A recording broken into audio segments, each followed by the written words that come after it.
This is the Montana Youth Risk Behavior Survey. It's a 98-question survey taken by 7th through 12th graders all across the state anonymously.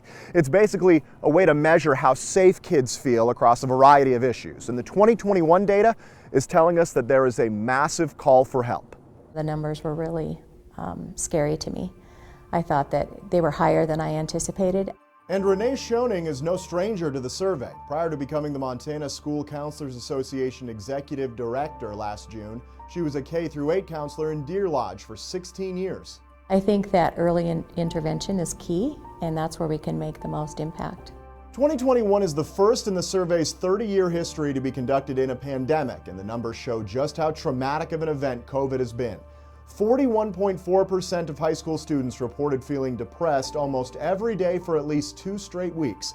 That's an all-time high, especially for women, who self-reported at 52.6%. It's not surprising to me because of what we've been through the last 2 years. I think that kids need connection, and there's been so much less connection. From what I've experienced this year, I have 100% experienced an increase in, student mental health concerns. Jessica Buboltz is the MSCA board chair and a current counselor at Missoula Hellgate High School. Both she and Shoning are in Billings this week for the group's annual conference, which is focused on counselor burnout. Something that we talk about is making sure that we have skills to help ourselves. One of the heaviest issues Buboltz and her colleagues deal with are student suicidal thoughts. 21.7%, more than 1 in every 5 students, said they seriously considered suicide in the past 12 months. 18% actually made a plan, and over 10% attempted suicide 1 or more times. How does it affect you? It's hard.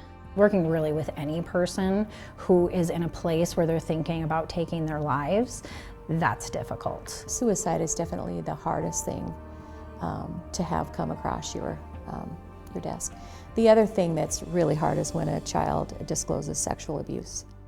We'll show you those sexual violence numbers, as well as several others that stand out over the next couple of weeks as we continue to look at kids in crisis across our state. Casey Conlon for MTN News.